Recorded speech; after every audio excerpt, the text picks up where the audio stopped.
टाळी वाजवताना असं वाटतं की तुम्ही जागे आहात आणि तुमचं लक्ष माझ्याकडे आहे. गोड वाटतं बरं का. प्रोत्साहन, एखाद्या माणसाला प्रोत्साहन दिलं ना तर त्याला बळ वाटतं, बळ कीर्तन करायचं, आनंद वाटतो. म्हणून प्रोत्साहन फार महत्वाचं आहे. कोणालाही आनंद वाटतो ना. एखाद्या सुनबाईला जर सासूबाईनं म्हणले वा वा वा तुझ्यासारखा स्वयंपाक कोणालाच येत नाही, का सुंदर स्वयंपाक करते, भलेही त्यात मीठ नसू दे, पण चांगलं म्हणत जा, दुसऱ्या दिवशी याच्यापेक्षा चांगलं मिळतं. आणि तिनं पहिल्या दिवशीच रिजेक्ट केलं की दुसऱ्या दिवशी उपाशीच मिळली. म्हणून चांगलं ज्या शब्दानं बोलायचं ना ते चांगलं बोलायचं, अरे गोड बोलायचं. बोलायसा बोले बोले तेने विठ्ठल डोले, एवढं गोड बोलायचं. मिथिले आणि मवाळ शब्द जैसे कल्लोळ अमृताची रसाळ मवाळ, किती गोड आहे असे शब्द बोलावे. आणि या शब्दाला फार, माणसाचं तोंड सगळ्यात महत्वाचं आहे. तोंड जर ताब्यात असलं ना जगात त्याला कधीच पराजय येत नाही. त्याचं तोंड ताब्यात नसलं त्याचा पराभव झाला म्हणून समजा. माऊली ज्ञानोबाने सांगितलेलं आहे, 50 अक्षरी करिता बरोबरी शेखी तुझे तोंड तुझं वैरी लया. अरे शेख, तोंड फार महत्वाचं आहे. म्हणून नम्रता, तोंड, गोड, चांगलं बोलणं हे फार महत्वाचं आहे. आणि सगळ्यांना चांगलं बोलून सगळ्यांना चांगलं प्रोत्साहन देत जा. पण आनंदाची गोष्ट आहे, विषय सांगत होतो तुम्हाला, देवाच्या चरणाच्या जवळ मागणं मागायचंय. देवा तू आमच्या करता काय कर, एवढा कारुण्य नजरेनं पहा, एवढा कृपा दृष्टीनं पहा. कारण भगवंताची कृपा दृष्टी फार महत्वाची असते. जगामध्ये 2 कृपा दृष्टी माणसाला फार कल्याणदायक असतात. सुरुवातीला मनुष्य देह मिळालेला आहे. मनुष्य देहावर पूर्ण आपल्याला देवानं दिलेलं गिफ्ट आहे. मी दुपारी बोलून गेलो तुम्हाला, गॉड गिफ्ट. मन, बुद्धी, चित्त आणि अहंकार हे अंतःकरण चतुष्टय म्हणजे देवानं दिलेलं आपल्याला देणगी आहे. त्यातली बुद्धी नावाची देणगी ही सगळ्यात सुंदर आहे, पवित्र आहे.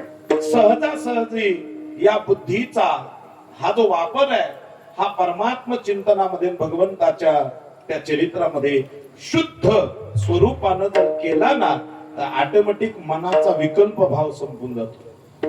मनाच्या ठिकाणी भगवत प्राप्तीचा संकल्प तयार होतो. शेवटी संकल्पाचाही बाध होतो आणि मनच परमात्म स्वरूप बनतं. एकदा का मन भगवंताचं स्वरूप झालं तर जीवात्म्याची जीवदशा संपून जाते आणि अहम ब्रह्मास्मी या तत्वावरती आरूढ होतं आणि भगवान परमात्माच्या स्वरूपाशी विलीन होतं. हा देवाच्या कृपेच्या जवळ जाण्याचा सुंदर आणि पवित्र असा भाव आहे. म्हणून सुरुवातीला मनाचा ठिकाणी एक संकल्प, एक निश्चय, हे भगवंताच्या प्राप्तीचा करा आणि त्या पद्धतीने चालत जा. ऐका, याला आत्मकृपा म्हणतात. आत्मकृपा जी आहे ना, ती मनाच्या निश्चयानं तयार होते. निश्चयाची बळ तुका म्हणे तेची फळ, हीच विष्णूची महापूजा, अनुभव नाही तुझा. मनाच्या ठिकाणी निश्चय पक्का पाहिजे. मनावर आधी एक मनाला बिंबवा, हे मना तुला भगवंताच्या चिंतनामध्ये एकत्र. मन तर एवढं विचित्र, एवढं कठीण आहे महाराज. मनाच्या ठिकाणी एवढा भाव कठीण की मन एवढं चपळ, एवढं कठीण आहे. बहुत चंचल चपळ, जाता येता न लगे. इथं बसल्या बसल्या मन लातूरला जातो. किती पैसे लागले तर ठीक आहे, अजिबात. इथं बसल्या बसल्या मन तिथं जात. कोणाचं मन लगेच मुंबईला जातं, कोणाचं मन लगेच युद्धात जातं, तिथे युद्ध सुरू आहे परदेशात. इथं बसल्या बसल्या मन तिथं जातं, पळत. कोणाचं मन एवढं चंचल, एवढं चपळ आहे. इथं बसल्या बसल्या कोणाचं मन महाराजाच्या भेटात जातं. कसा भेट आहे, कोणत्या रंगाचा आहे? नाही, आपण एका महाराजाला पाहिला होता, त्यांना असाच होता. कोणाचं मन लगेच तिथं जातं. महाराज कीर्तनात सुद्धा लोक नीट बसत नाही. एक जण कीर्तनात बसला होता, कीर्तन सोडून रंगात आलं, असं रंगात आलं. मी कीर्तन सांगत होतो, कीर्तनात असे 2 बोट केले, 2 बोट केले, 4 बोट केले. कीर्तन रंगात आलं. 2 म्हणजे माया आणि ब्रह्म, 4 बोट म्हणजे धर्म, अर्थ, काम, मोक्ष. 4 पुरुषार्थ सांगत होतो. ब्रह्म आणि मायेचं स्वरूप सांगत होतो. आणि तो ऐकताना एवढा रडत होता. वा वा वा, मला वाटलं माझं कीर्तन फारच आवडलं काय की याला. तो रडताना मग मी कीर्तन थांबवलं. म्हणलं बाबा काय कीर्तन तुम्हाला आवडलं? ते म्हणता महाराज कीर्तनात काय चाललं ते मला माहितच नाही. मग मी काय पाहत होतो? काही नाही म्हणला, तुम्ही जर जसे जसे 2 बोट करायचे ना, तसं मी तुमच्याकडे पाहून रडत होतो. म्हणजे कशामुळे रडत होतो? तुमच्या दाढीला पाहिलं की मला माझ्या बोकडाची आठवण. मी कॉमात गेलो,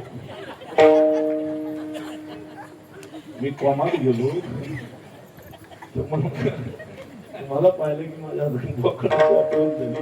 मी त्याला बाजारात नेलं होतं आणि तुम्ही 2 बोट केली की मला त्याचे 2 शिंग दिसले. आणि तुम्ही 4 असे बोट केले ना की मला त्याचे पाय दिसले. मी महाराज म्हणलं वा वा वा, काय गोड कीर्तन ऐकतो. म्हणून हे मन एवढं व्याकारे, चित्त एवढं व्याकारे, इथं थांबतच नाही महाराज. इथं बसल्या बसल्या कशात जाईल? त्याचं बोकडात गेलो होतं, आपलं कशात जाईल? विठ्ठला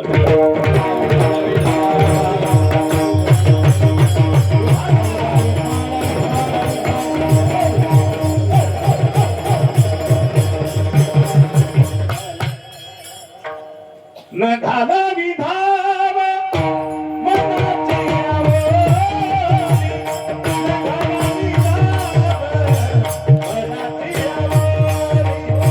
न घाला विधाव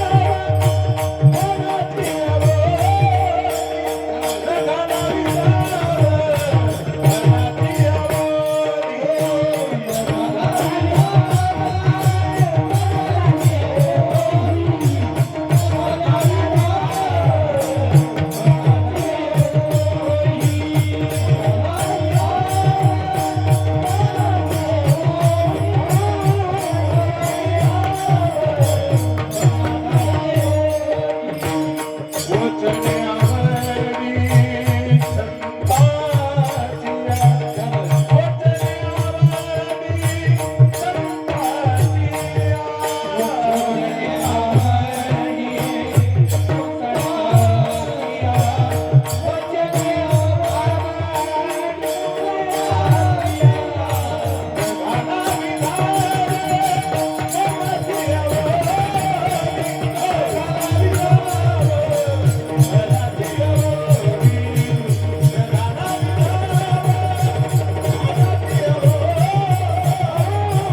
आपण सावध आहात. न घालावी धाव मनाची या ओढी. मन जिकडे धावून नेत तिकडे धावत जाऊ नका. कबीरदासजी महाराज म्हणतात, अरे मन गया तो जाने दे, मत जाने दे शरीर, न खींची कमान तो कहा लगेगा ती. मन गेलं तर जाऊ द्या, शरीरानं त्याच्या मागे धावू नये, कारण मन नाही चांगलं घरोघरी पाहू. मन ओढाय ओढाय उभ्या पिकातल किती हाकया हाकया फिर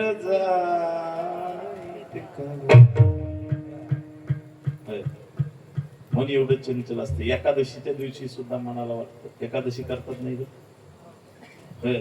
अण्णा? एकादशी करतात का? एकादशीचा फार अवघड आहे. एकादशीच्या दिवशी जर गुलाबजामू खायची इच्छा झाली तर समजायचं मन आपलं कच्च आहे. विचारूच नका, मन एकदा धावतच नाही एकादशी दिवशी. मनाला आवरतच नाही. त्यातली त्यात पाहुण्याने म्हणावं, अहो घ्या एखादी एकादशी गेली तर दुसरी एकादशी कर, काय करू? अहो नाही हो, एकादशी मोडू द्या, मोठी करावं. आषाढी एकादशी ही गेली तर काय होतं? तो म्हणता, असं म्हणतात, बसतोच आता मोजून 42 खातो. तुम्ही मोजायला गेलते का? 45 50 म्हणले तरी तुम्हाला काय फरक पडतो? खाल्ले एकादशीच्या दिवशी. एकादशी असू द्या, जाऊ द्या. आता एकादशी जशी आहे तशी जे भगवान शिवाची आराधना करणार आहे ती शिवरात्रीचा उपवास करत असते. एकादशीच्या दिवसासारखाच शिवरात्रीचा उपवास असतो, ती सुद्धा एकादशीच आहे. एकादशी काय शिवरात्र काय, उपवास एकसारखाच आहे. हरी काय ना हर काय एकसारखंच. मी तुम्हाला पहिल्या दिवसापासून सांगतो, दोघं दोन नाहीच. फक्त आज किती आनंद आहे पहा बरं, किती समाधान आहे. आणि हीच परंपरा आहे, हीच परमार्थाची परंपरा आहे. हे सगळ्यांनी एकत्र येऊन परमार्थाचं चिंतन करणं, त्याच्यासारखा आनंद जगामध्ये दुसरा उगाचच शैव समाजानं म्हणायचं की आम्ही वैष्णवांचं चिंतन करत नाही, वैष्णवांना म्हणायचं आम्ही शैवाचं चिंतन करत नाही. 5 प्रकारचे भक्त आहेत जगामध्ये. किती प्रकारचे? 5 प्रकारचे भक्त आहेत. लक्ष द्या, किती प्रकारचे? 5. पहिले जे आहेत ते गाणपत्य आहेत, गणपतीची उपासना करणारे. दुसरा आहे ते सौरी आहे, सौरी म्हणजे सूर्यनारायणाची उपासना करणारे. तिसरे आहेत ते शाक्त आहेत, शाक्त म्हणजे देवीची शक्तीची उपासना करणारे. चौथे आहेत ते शैव आहेत, महादेवाची उपासना करणारे. आणि 5वे आहेत ते वैष्णव आहेत. फक्त यांना 5 विभागणी का केली? जर हे सगळेच एका ठिकाणी आले तर कोणाचं कोणाला मेळ नाही व्हायचा, सगळा गोंधळ व्हायचा. त्याच्यामुळे प्रत्येकानं आपापली उपासना करा. पण हे जरी वाटा वेगवेगळ्या असल्या तरी ह्या सगळ्यांची दैवी शक्ती केंद्र येते, त्याला भगवान म्हणतात, त्याला सत्य स्वरूप. हे त्याच केंद्र आहे. त्यानं डिवायडेशन करून सगळ्यांना सांगितलंय, बाबा तुम्ही कोण्या मार्गाने या पण माझ्यापर्यंत या. आणि त्यातले तुम्ही अगदी पोस्ट ग्रॅज्युएट बना, त्यातले तुम्ही अधिकारी बना, त्यातले तुम्ही परिपूर्ण बना. जे परिपूर्ण असतात त्यांना कधीच अभिमान येत नाही. या प्रत्येक भक्तामध्ये काही काही अर्धवट असतात ना, ते जास्त उहापोह करतात. भांड येत तर पूर्ण चांगलं नेता येतं, नाही तर येत रिकाम चांगलं नेता येतं. अर्ध भांड असलं ना, ते भांड हलतं डोकं हलतं. भांड डोक्यावर घेऊन पहा, असे बरेच अर्धे भांडे. प्रत्येक या 5 भक्तांमध्ये प्रत्येक अर्धे भांडे, त्याने अर्ध्या भांड्याने धुमाकूळ घातलेला आहे सगळा. जे पूर्ण भांडे ते कधीच काही म्हणत नाही, जे रिकामे ते तर काही म्हणतच नाही, त्यांना काही घेणं देणंच नाही. हे अर्धे असतेत ना, तेच उगा सांगत असते हे असं नसतं आणि ते तसं नसतं. हे अर्ध्याला काढून टाकायला बाजूला, सगळ्यातूनच बाहेर काढून टाकायचं. हे काहीच नाही. माऊली ज्ञानोबा म्हणतात, नवल अहंकाराचे गोठी, विशेष नलग्या ज्ञानाच्या पाठी, सज्ञानाच्या झोंबे कंठी नाना संकटी नाचे. ज्या माता माऊलीला हरिपाठ येत नाही ती सगळ्याच्या आधी जाणार, सगळ्याच्या चटाया टाकणार, तिथे येऊन बसणार, हरिपाठ म्हणणार. ती आधी हरिपाठ म्हणल्यानंतर 6 महिन्यात तिचा हरिपाठ ट्रेन होणार, तयार होणार. आणि 6 महिन्यानंतर ती सगळ्याचे अध्यक्ष होणार, बाकीच्या उपाध्यक्ष होणार. तिला जर एखाद्या वेळेस नाही येऊ दिलं, मी इथलं सांगत नाही, आमच्या मराठवाड्यातलं सांगत, तिला जर नाही येऊ दिलं तर ती सगळ्याच्या नंतर आली ना, तर तिला विचारावं, काकू काल हरिपाठाला नाही आल्या? ती म्हणली, मला बोलल्यात कोणी? बोलल्यात मला का वाजत गाजत नाही जातो, अपारण्या काढायचा होता. येथे कोणाची काय बा गेले, ज्याची त्यांनी जा इथे गेले. महाराज, इथे बोलवायची गरज नाही. इथे मनाचा विचार, मनाचा निश्चय पक्का असला पाहिजे. मनाने इतर ठिकाणी धावत जाण्यापेक्षा मनाने इथून धावून यावं. लक्षात ठेवा, कीर्तनाचा आवाज गेला की मनाला असं वाटावं की आपण जावं आणि त्या पांडुरंगाच्या, त्या परमात्माच्या, त्या भगवान शिवाच्या किंवा देवीच्या त्या स्वरूपामध्ये आपण एकरूप व्हावं. अरे इथं बसल्या बसल्या तुम्ही कीर्तन करायला जर शैव असेल तर शिवाच्या रूपात का पाहू शकत नाही, आणि वैष्णव ते पांडुरंगाच्या रूपात का पाहू शकत नाही? दोन्ही एकच आहे.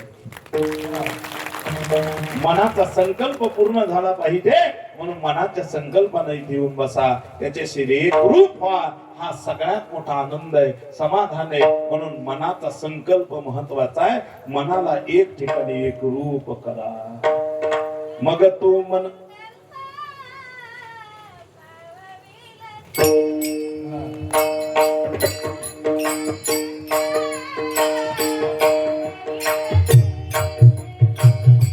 मनाचा संकल्प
गोड प्रमाण दिलं. मनाचे संकल्प पावविल सिद्धी. अधिमा लगिमा महिमा अशिता इशिता विशिता प्राकाम्य आणि प्राकाश अष्टमा सिद्धी आहेत. आणि या सिद्धीला प्राप्त करण्याकरता मनात संकल्प लागतो. त्यातली तिसरी सिद्धी फार महत्वाची, तिचं नाव आहे महिमा. लक्ष द्या इकडे माझ्याकडे. महिमा सिद्धी फार महत्वाची. महिमा म्हणजे काय? भगवंताला प्राप्त करण्याचा अंत असणारा भाव. हा भाव तयार होण्याकरता सिद्धीच लागते. आणि संतांच्या जवळ सिद्धी होत्या, पण मनाच्या त्या संकल्पानं सिद्धीचा वापर त्यांनी केला, पण फक्त जगत कल्याणाकरता केला. जिथे जिथे सिद्धी दाखवायची काम पडली तिथं साखवली. म्हणून ज्ञानोबरायला चालविली जड भिंती, हरली चांगल्या याची भ्रांती, मोक्ष मार्गाचा सांगाती ज्ञानोबा माझा. ती सिद्धीचा वापर कधी केला? जगाला सांगण्याकरता सिद्धीचा वापर केला. दुसरा प्रकार जर पाहिला ना सिद्धीचा, तर नाथांनी वापर केला. एक लेक अशी नांदायला चालली होती, असा दृष्टांत देतात. एक लेक नांदायला चालली होती. नाथ एकदा प्राण गेला. नाथ बाबांचं अंत्ययात्रा चालली आणि सगळे निघालेले प्रेत अगदी खांद्यावर घेऊन स्मशानभूमीमध्ये चाललं. ती लेक समोरून चालली आणि चालल्यानंतर त्या लेकीला पाहिलं. ती लेक म्हणली, मा याला उद्या मारता नाही आलं का? माझी लेक पहिल्यांदाच नांदायला चालली, कसं मड रस्त्याने चाललं, नाद बाबानं द्वारे अशा ताडकन तोडल्या, उठून बसले आणि ते म्हणले, ए थांबा, लागले थरथर कापायला. पण नाथांनी म्हणले, घाबरू नका, थांबा, आपण मागे चला, म्हणजे आपण उद्या मरू. आज तिची लेख नांदू द्या, आपण उद्या मरू. ही सिद्धीचा वापर केला होता. नामदेवरायाचं ते, ज्ञानोबारायांचं ते, तुकोबारायांचं तेच, या सगळ्या सिद्धी होत्या. अंगलच्या नावाचा फकीर बाबा, ज्याचा कटोरा कधी भरला नाही, तो कटोरा भरण्याकरता तो तुकोबारायांच्या दारात गेला. तुकोबाराय घरी नव्हते, घरी होत्या भागाबाई.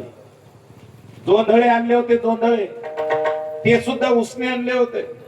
ते जोंधळे दळत बसलेल्या जिजाबाई आवलीमा साहेब, आणि तितक्यात अंगलच्या फकीर दारात आला, सांगू लागला, हाय कोई मेरा कटोरा भरने वाला. अरे ते कटोरा भरने वाला म्हणल्याबरोबर भागाबाईनं सांगितलं, आई दारात कुणीतरी भिकारी, कुणीतरी फकीर बाबा आले, त्यांना आपल्याला दान करायचंय.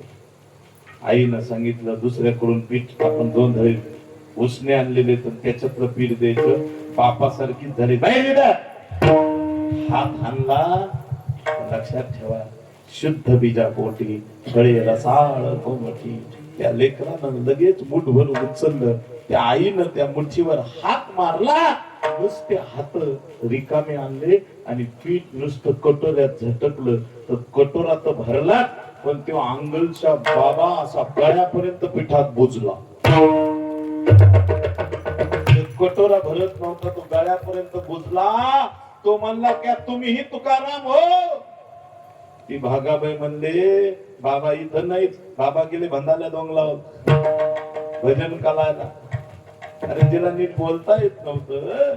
त्या भागाबाईनं एवढा चमत्कार दाखवा. रे सिद्धी दारात होत्या, पण त्याच्या संकल्प विकल्पामध्ये सिद्धीच्या साधूजन पडले नाही. कारण ती बुद्धी कुठं होती? तरी राही बुद्धी त्याच्या पायी, त्याच्या चरणावरती बुद्धी स्थिर होती. या बुद्धीचा शुद्ध भाव त्या भगवंताच्या चरणाजवळ स्थिर होता. या मनानं, प्रसन्न अंतकरणानं तुम्ही त्या बुद्धीला त्याच्या चरणाजवळ स्थिर ठेवा. म्हणून उचित जाणावे मुख्य धर्म आधी, चित्त शुद्ध, बुद्धी ठाई स्थिर, असं वर्णन केलेलं आहे. या बुद्धीला त्याच्या ठाई स्थिर ठेवा. मनाला प्रसन्न करून कथेला बसवा. मन करा रे प्रसन्न, सर्व सिद्धीचे साधन. मन प्रसन्न करून बसा. मग तू मने कची करी, माझे भजने प्रेम धरी, सर्वत्र नमस्कारी मज एका ते. मन आपलं एका जागेवर बसत नाही महाराज. मन म्हणजे महा कठीण आहे. किती कठीण आहे? भजन करा सांगतो. विठ्ठल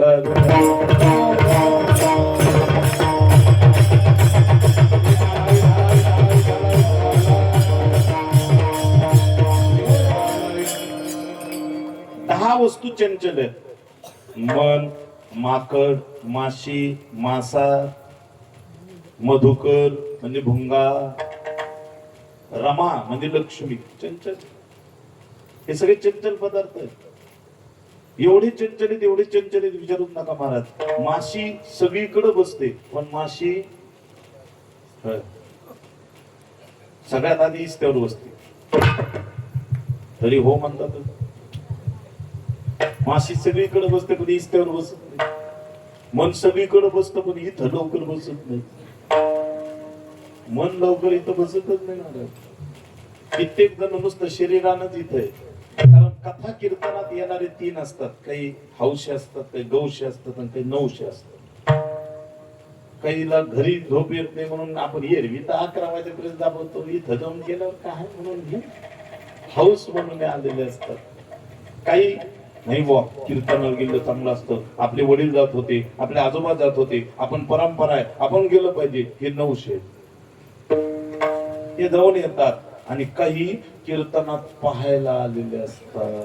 किती फजिती निघती, कोण कोण येतंय, किती जण येतंय, आज कोण आलंय, उद्या किती येते, कोण कोण नाही आलं, किती कमी पडले, किती जास्त झाले, हे गौशे. म्हणजे शोधण्या करता येणारे, भाव पाहण्या करता येणारे हे 3 प्रकारचे भक्त इथे येणारे असतात. लक्ष द्या बरं का. सांगायचं तात्पर्य एवढं, कीर्तनात सुद्धा 3 प्रकारचे लोक येत असतात. म्हणून आपण आल्यानंतर या मनाच्या ठिकाणी एक भाव तयार करा. इतर ठिकाणी बसण्यापेक्षा मनाला इथे स्थिर करा. महाराज मग तू मन एकच करे. या ठिकाणी मनाला एकाग्र भाव ठेवा. या मनाच्या ठिकाणी परमात्माची मूर्ती आणा. त्याच्या स्थूल रूपाचं ध्यान करा. जितासनो जित श्वास जित संग जितेंद्रिय अस्तुले भगवत रूपे मन संधारे ध्याहा. या मनाला एकाग्र करून भगवंताची प्राप्ती करा. म्हणून मनाचा संकल्प आहे आणि मनाचा संकल्प पूर्ण केला की बस मन स्थिर भगवंताच्या ठिकाणी झालं की मनाला म्हणावं त्या परमात्माच्या स्वरूपाशी एकरूप हो. आणि या मनाने एकदा का त्या स्वरूपात झाला की मग पुढे त्या मनाची वाटचाल जिकडे होते ती भक्ती मार्गामध्ये होते. आणि ही भक्ती जर एकाग्र झाली, सुंदर झाली तर जगन्नियंता भगवंताला बोलवायची गरज पडत नाही. पहा तुम्ही, जगामध्ये भगवंताला बोलवायची गरजच पडत नाही. देव भक्तीकडे ऑटोमॅटिक धावत येतो. जनाबाई कधी देवाकडे गेल्याच नाही. जवळ होता पांडुरंग, पण परमात्मानं जनाबाईकडे जावं आणि जनाबाईकडे येऊन त्या जनाबाईच्या ठिकाणी भगवंताने तिच्या गौऱ्या थांबू लागाव्या. त्या भक्ती करता देवाला कधी लाज वाटत नव्हती, कधी लाज वाटत नव्हती. म्हणून नाही लाज धरीत. किती सांगायचं, दळण दळायचं, भगवंताने येऊन बसायचं, दळण दळायचं. सुंदर माझे जाते गे फिरते बहुते ओव्या गाव कौतुके तो ये ओव्या गाव शिव शिव दोन्ही घंटे गे प्रपंचाचे भेटे गे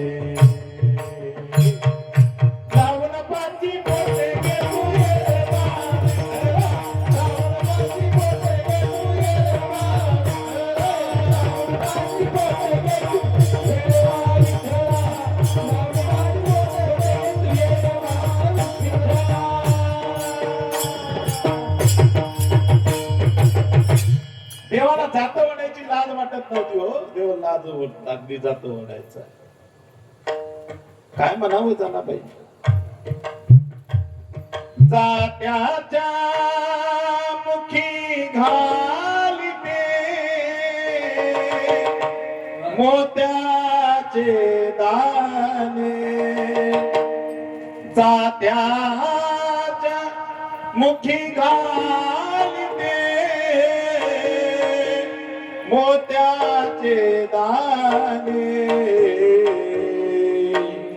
तुझ्या कृपेने मना विठ्ठला काही नाही होणे.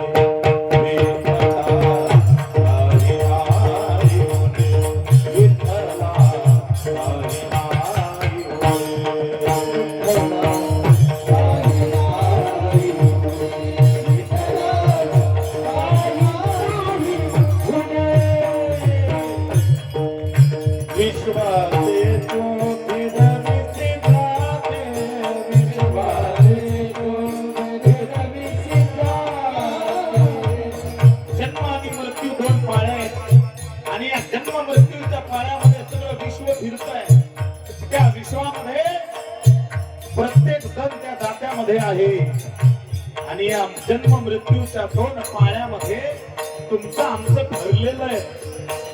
ज्या दिवशी आम्ही जन्माला आलो त्या दिवशी 5व्या दिवशी आमचा मृत्यू लिहिलेला आहे. म्हणून परमार्थामध्ये एकरूप व्हा. न जाणो आम्ही कधी त्या जात्याच्या पाळ्यामध्ये येऊ आणि आमचं पीठ होईल ते सांगता येत नाही. म्हणून सावध व्हा आणि त्याच्याशी एकरूप व्हा आणि त्याचं भजन करा. म्हणून त्याचं चिंतन करा. विठ्ठल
याला म्हणतात आनंद, याला म्हणतात निर्भीड असापणा, लाज न धरता परमात्माचं केलेलं चिंतन. लाज धरायची नाही. म्हणून भगवंताच्या भजनामध्ये लाज नाही. त्याने लाज भय शंका दुराविला मान. परमार्थामध्ये लाज नसावी, भीती नसावी, शंका नसावी. म्हणून लक्षात ठेवा, जोपर्यंत लाज धरली तोपर्यंत देव येत नाही. येत नाही. भरत सभेमध्ये रणांगणावर ज्यावेळेस त्या भरत सभेमध्ये द्रौपदीला पणाला लावलं, याला दुर्बुद्धी म्हणतात. बुद्धीचा निकष ज्यावेळेस वाईट होतो त्यावेळेस अशी परिस्थिती होते. म्हणून ते धर्मराजाला एक छोटासा एक अपवाद आहे आणि म्हणून तो आजही म्हटला जातो. आजही तो श्लोक सगळे लोक म्हणतात. कोणाच्याही तोंडी तो शब्द आहे, तो श्लोक आहे. पहा धर्मराजा बहु पुण्य राशी, काद्यूत खेळे द्रौपदी लावून केली उपाधी, विनाश काले विपरीत बुद्धी. विनाश काल आल्यावर माणसाला विपरीत बुद्धी सुचते. धर्मराजानं द्रौपदीला पणाला लावलं. द्रौपदीच्या केसाला धरलेलं सांगितलं दुर्योधनानं, दुःशासना पाहतोस काय, ती द्रौपदीला आपण जिंकलेलं आहे. त्या द्रौपदीला आपण जिंकलेलं आहे. ती द्रौपदी आपल्या चरणाची दासी झालेली आहे. धर तिचे केस, आण ओढीत, आण माझ्या समोर उभा कर. आणि असं म्हणण्याबरोबर दुःशासन गेला, केसाला धरलं, बरोबर ओढीत ओढीत द्रौपदीला भरत सभेमध्ये आणलं. नाही कोणती अशी क्षत्रिय अशी आहे की भरत सभेमध्ये तिचं असं वस्त्र नव्हतं.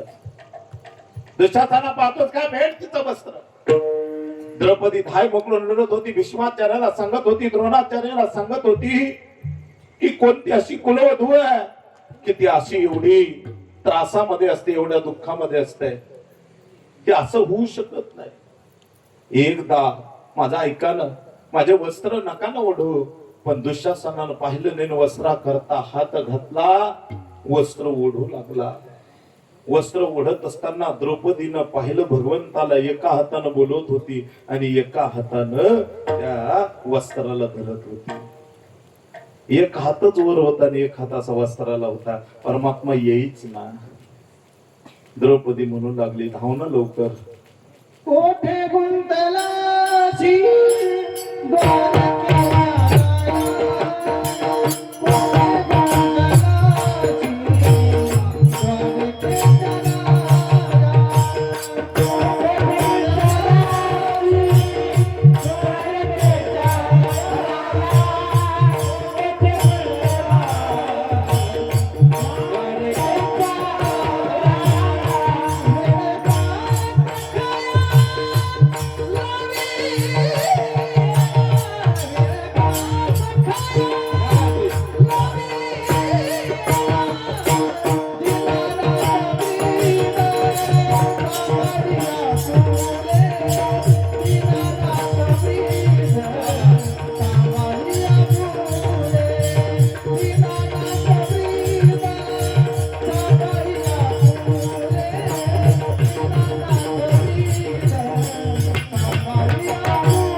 नको पाहू केले पाप पुण्य, नको पाहू केले पाप पुण्य. दीनानाथ दीन सांभाळिया फुले, दीनानाथ दीन सांभाळिया फुले, दीनानाथ दीन सांभाळिया फुले,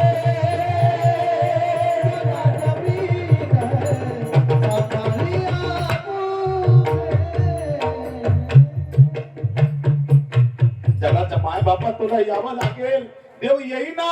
आणि त्यावेळेस द्रौपदीनं दोन्ही हात सोडले आणि तिथं हात जोडले. जेथे माझे कर जुळती तेथे असे तुझी मूर्ती. म्हणून देवाच्या दरबारात जाताना निर्लज्ज लाज न सोडता जात जा. म्हणून आम्ही पंढरपूरला गेल्यानंतर त्याच्या दरबारात असं लोटांगण घालायला कधी लाजत नाही. लाजतो का? वारकरी कधी लाजत नाही. वारकरी लाज धरीतच नाही. समर्पण भाव, साष्टांग दंडवत, ज्या चरणाच्या रजाची माती असते सगळ्यांच्या ती घेतात. अरे जगाच्या माय बापाच्या समोर जे नामदेव आहे त्या नामदेव रायानं मागणं मागावं, देवा आम्हाला वैकुंठ, तू वैकुंठाधिपती आहे, आम्हाला तुझ्या पायरीचे चिरे कर.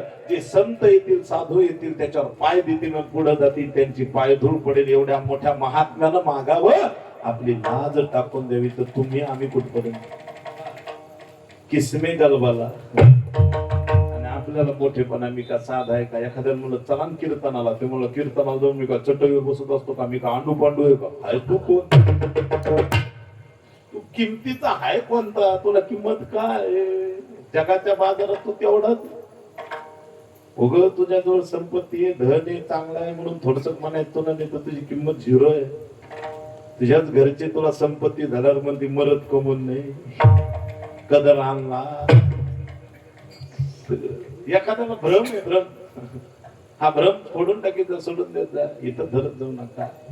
आणि जगत नियंता भगवान परमात्मा भक्ताचं रक्षण करण्याकरता तितक्या वेगानं तितक्या भावानं जातो. म्हणून तो भाव सांगितला. परमात्मा येतो, धावून येतो. कोणा करता आला? जगात सगळ्यात मोठं ब्रीद दिलं जातं ते म्हणजे रणांगणावर.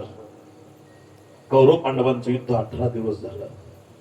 लक्षात ठेवा, 18 दिवस युद्ध झालं. 18 दिवसाच्या युद्धामध्ये भगवंतानं तिथे पाहिलं, युद्ध कोणाकरता चांगलं नसतं. करत जाऊ नका, युद्ध करत जाऊ नका, फार वाईट आहे. युद्धामध्ये पांडवांचाही पराभव झाला, त्या कौरवांचाही पराभव झाला. पांडवांचा एकही मुलगा शिल्लक राहिला नाही आणि कौरवांचं तर आतोनात नुकसान झालं. 100 पुत्र धृतराष्ट्राला होता, पाणी पाजायला एक सुद्धा नाही राहिला.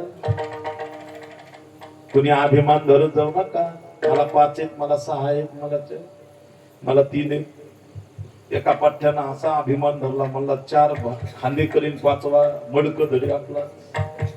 भावकीला शरण जायचं काम नाही. अरे देवाच्या बापाला 4 होते, अंतकाळी एकही नव्हता. प्रमाण सिद्ध 4 पुत्र दशरथा, दत्ता महाराज 4 होते, अंतकाळी एकही नव्हता.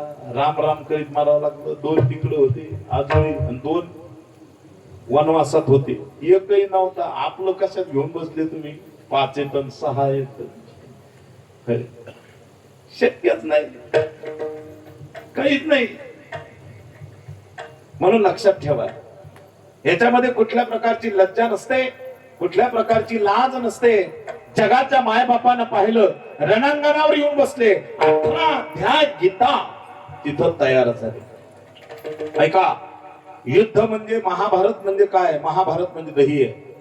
त्या दह्यामध्ये व्यास महाराजांनी ज्ञान नावाचा रवी टाकला, वैराग्य नावाचा दोर लावला आणि वैराग्य नावाच्या दोरानं जे लोणी बाहेर काढलं त्या लोण्याचं नाव आहे श्रीमद भगवत गीता. ही गीता बाहेर काढली. गीता म्हणजे 18 अध्याय. अर्जुन विषाद योग, त्यांच्यानंतर सांख्य योग, त्याच्यानंतर कर्मयोग, त्याच्यानंतर कर्मसन्यास योग, कर्मसन्यास उपासना योग, अगदी अनेक 18 योगांचं वर्णन केलेलं त्या गीतेमध्ये. त्याच्यामध्ये भक्ती आहे, त्याच्यामध्ये पुरुषोत्तम योग आहे, त्याच्यामध्ये दैव सर्व संपत्ती विभाग योग आहे, त्याच्यामध्ये मोक्ष संन्यास योग आहे, कर्मसन्यास लक्षण आहे. या सगळ्यांचे लक्षण जिच्यामध्ये सांगितले तिचं नाव श्रीमद भगवद्गीता. कथिले गीता कृष्ण पारता मोहाचा तो त्याग करे सौख्याचा संसार. प्रथमाध्यायी सैन्य पाहुनी अर्जुन मोहित झाला. द्वितीयाध्यायी म्हणून विचारा सांख्ययोग कथिला अमरावे तत्वाला. देहाविनाशी शोक कशाची घे उठ तू शस्त्र करी सौख्याचा संसार. कथिली गीता कृष्ण पारता मोहाचा तू त्याग करी सौख्याचा संसार. गीता म्हणजे दही आहे. हा हा वा वा टाळी जाईल. तुम्ही सावध येत याचा आनंद वाटतो. गीता म्हणजे लोणी आहे, लोणी. आणि लोण्याला काढवावं लागतं आणि तेव्हा त्याचं तूप तयार होतं. म्हणून लोण्याला ज्ञानोबारायांनी कडवलं आणि ज्ञानोबारायांनी या गीता रूपी लोण्याचं सुंदर प्रकारचं अमृत तयार केलं, तूप तयार केलं. आणि त्या तुपाचं नाव आहे श्री ज्ञानेश्वरी माता. गीता अलंकार नाम ज्ञानेश्वरी ब्रह्मानंदे लहरी प्रगट भेदे. किती सांगायचं महाराज. नामा म्हणे श्रेष्ठ ग्रंथ ज्ञानदेवी एकतरी ओवी वाचावी का अनुभवावी. एक तरी ओवी अनुभव होय वाचावी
वाचावी ज्ञानेश्वरी डोळा पहावी पंढरी. चला याच्यावर किती काही बोलताय ना आपल्या विषयापर्यंत जायचंय मला.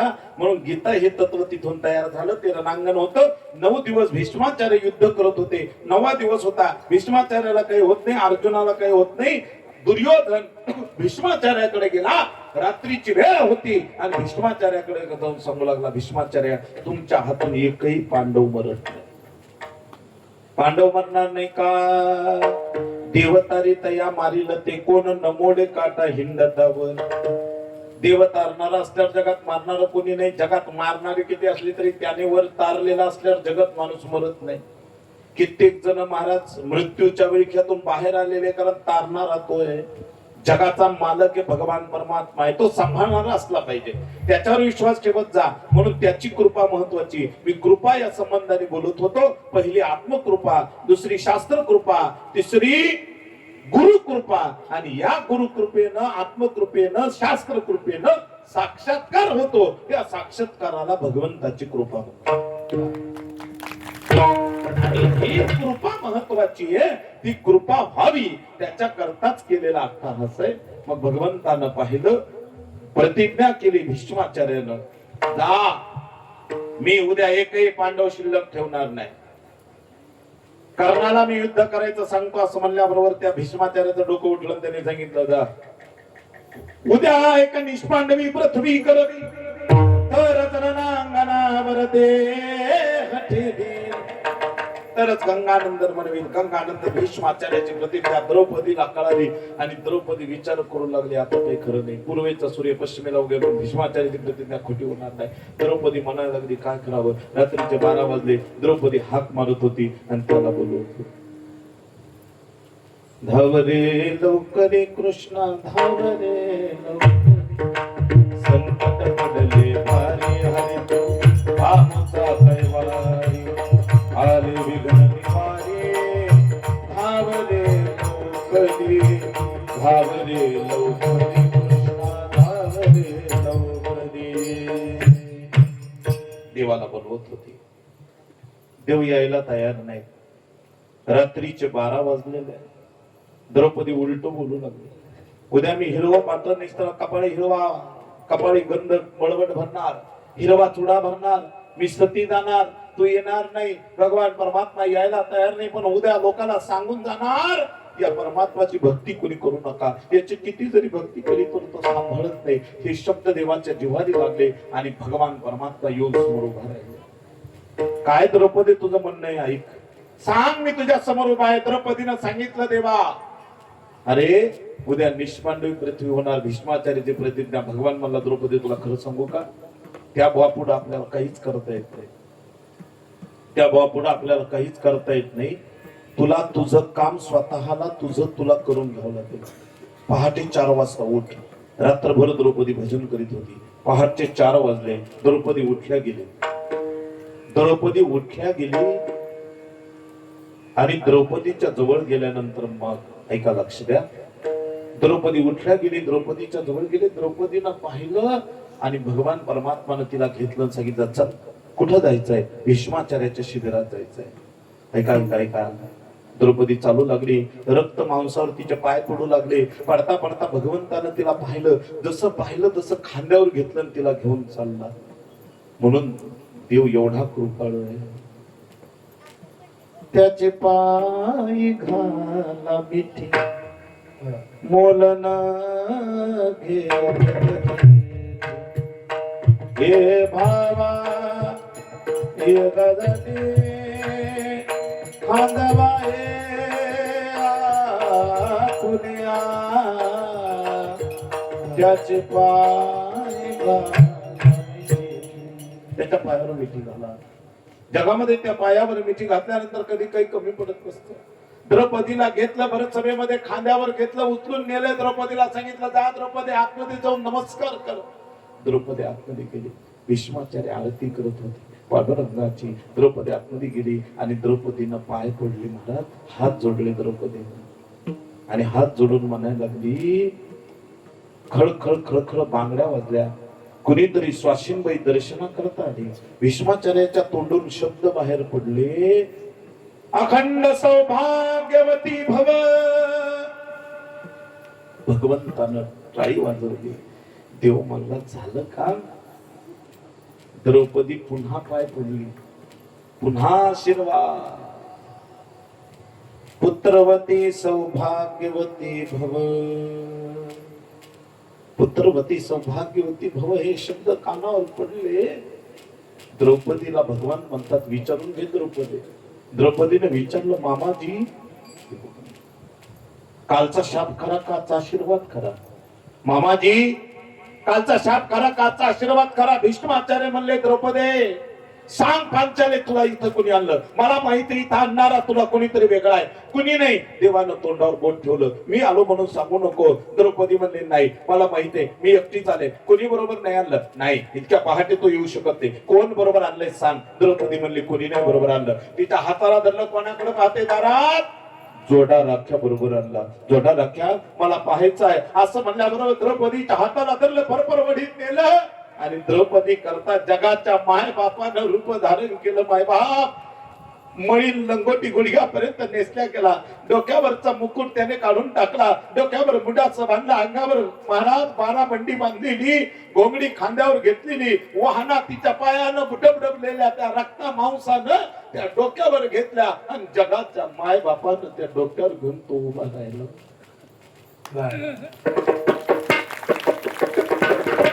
ते दृश्य भगवंतानं पाहिलं, पाहिल्याबरोबर डोळ्यातून धारा वाहायला लागल्या. जगाच्या माय बापाला पाहून द्रौपदी रडायला लागली, सांगायला लागली, देवा रे तू हा जोडा राख्या नाहीयेस, जगातल्या सबंध पती पत्नीचा सौभाग्याचा जोडा राखणारा तू आहेस, या पांडवांच्या द्रौपदीचा सौभाग्याचा जोडा राखणारा तू आहेस, म्हणून तू नको ना असं रूप घेऊ. पण द्रौपदी करता भगवान रूप घेतो. भीष्माचार्य जवळ गेले, भीष्माचार्यानं भगवंताला ओळखलं. अरे भक्ताला देवाला ओळखायला काहीच वेळ लागत नाही. देव जवळ गेले, मग म्हणू लागले, देवा यालाच म्हणतात साधा वया भक्ती काळ नाही लाज धरीत. असं रूप पाहिलं ते भीष्माचार्य पायावर लोटा घेऊन रडू लागले, म्हणू लागले, देवा नको ना, आम्हा भक्ता करता हे रूप दाखवू नको, ते रूप दाखव, त्या रूपानं आम्हाला दर्शन दे. दावी रूप मज गोपिका रमा, दावी रूप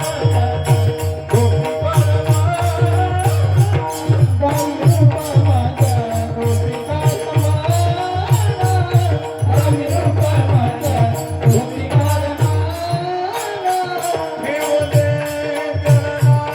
चरणावरी ठेवले चरणावरी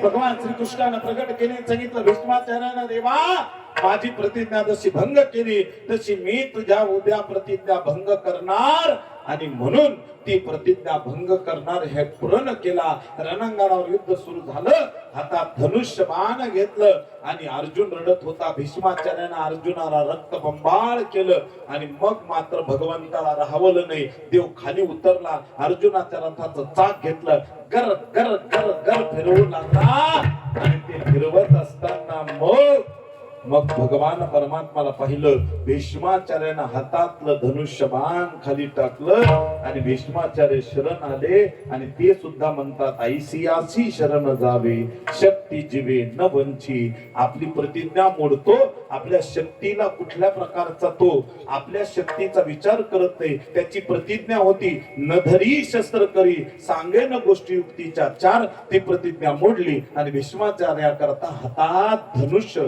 हातात चक्र घेतलं. त्याच्यामुळे अभंगाचं तिसरं चरण.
खरा खरा धनुर्धरा रक्ष येले ऐसी असे शरण जावे शक्ती जीवे नमनची. अशा जगत माऊली भगवान परमात्मा जगत प्रभू परमात्माला शरण जा.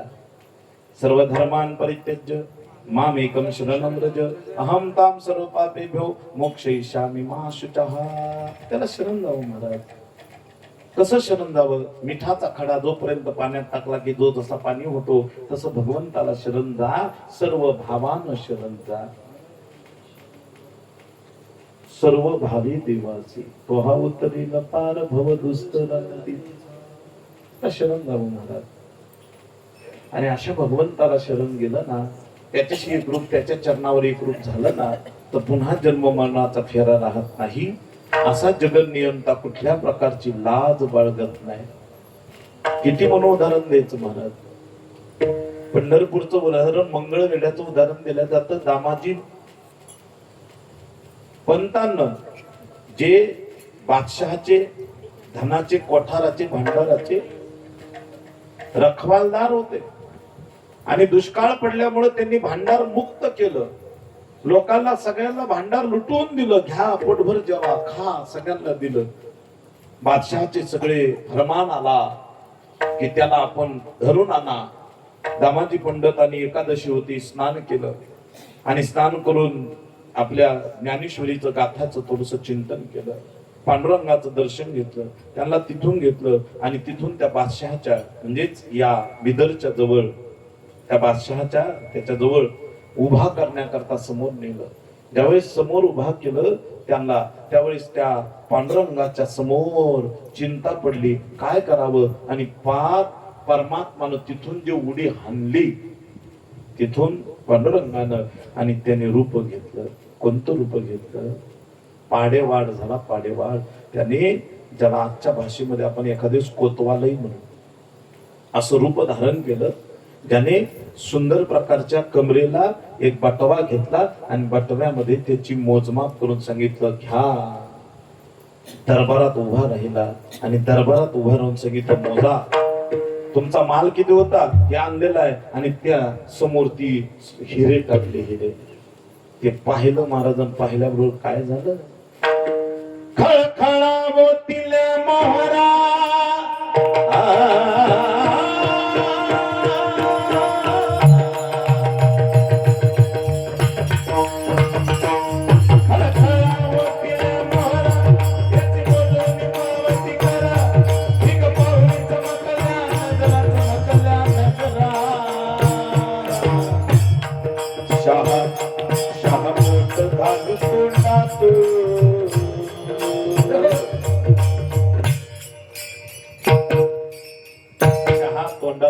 घालतो असं रूप भगवंतानं घेतलं. असं स्वरूप परमात्मानं घेतलं. देव समोर उभा राहिला आणि देवानं ते रूप घेतलं. महाराज देवाला कधी लाज वाटत नाही. आपल्या भक्ताचं रक्षण करण्याकरता लाज वाटत नाही. अरे चोखोबाची बहीण झाला सारंगधर वहिनी उघडा तार हाका मारी. देवाला लाज वाटत नाही. सावता बाबांच्या घरी परमात्मा मडके घडवू लागला. मडके सावता बाबांना अगदी गोरोबा काकाच्या घरी मडके घडवू लागला. गोरोबा काकांना हात तोडून घेतले आणि तिथे भगवान परमात्मा आला. काय एक एक चरित्र एक आज रात्रभर जरी सांगत बसलं तरी हे चरित्र संपणार नाही. एवढे चरित्र आहे. म्हणून मला फक्त एकच सांगायचं, आपली वेळ संपलेली नाही. लाज धरीत असा लाज न धरणारा परमात्मा त्याला शरण जा. तुकोबाराय म्हणतात ती माझ्या अंतकरणात साक्ष आहे. तुका म्हणे साक्ष हती तो मैं चित्ती धरी येला. सगळ्यांनी हात वर करा. एकदा गोड भजन करा. आपली सेवा समजा. विठोबा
न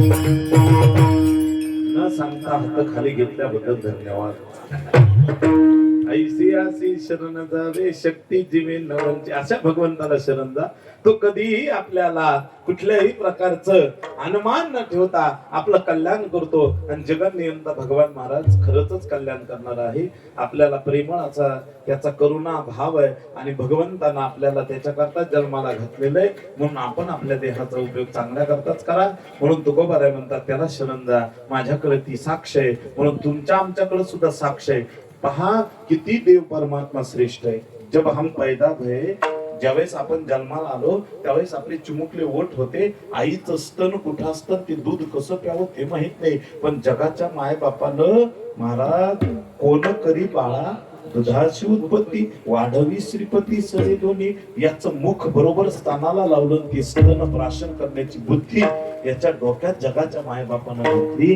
म्हणून तो जगन्नियंता सर्वश्रेष्ठ आहे. अशा परमात्म्याला शरण जा, तो आपलं कल्याण केल्याशिवाय राहत नाही. म्हणून ऐसी अशी शरण जावे शक्ती जीवे नवंची. असा परमात्माचं सुंदर गोड चिंतन जे माझ्या बुद्धीला करता आलं ते मी केलं. माझ्या उदार सद्गुरु रायांची कृपा, माझे वडील विद्यागुरु वैकुंठवासी दिलीप महाराज गोंदीकर महाराजांची कृपा, एक महाराष्ट्रातील ख्यातनाम कीर्तनकार आमचे परमसिंह ही त्यांच्या मार्गदर्शनानं उभ्या महाराष्ट्रामध्ये अनेक प्रकारच्या कथा कीर्तन आम्ही करतो. ते आमचे मार्गदर्शक श्री हरिभक्त पराय राजेंद्रजी महाराज वाघमारी गोंदीकर महाराजांचं मार्गदर्शन त्याप्रमाणे तुमच्या समोर बोलण्याचा प्रयत्न केला.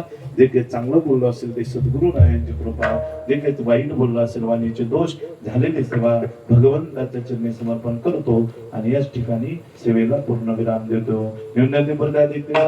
करून घ्यावे तुमचे विनवित किंबहुना तुमचे केले धर्म कीर्तन सिद्धीने ते माझे उल्लेख पायाच्या प्रसादे काही बोले लावून दे मद क्षमा करणे संधी नहे अंगभूत युक्ती. तुका मने साक्षाती, तुका मने साक्षाती,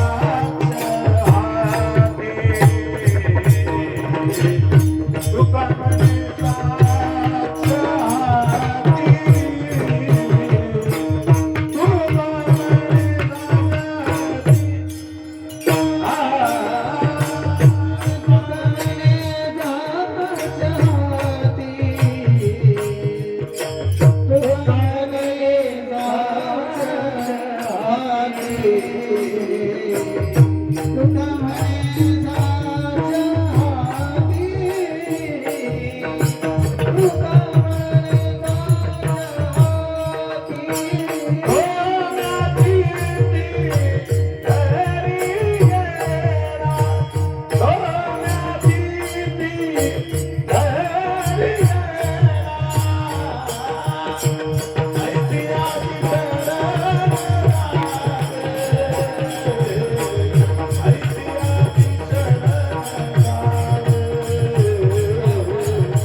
गेला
आरती कर हो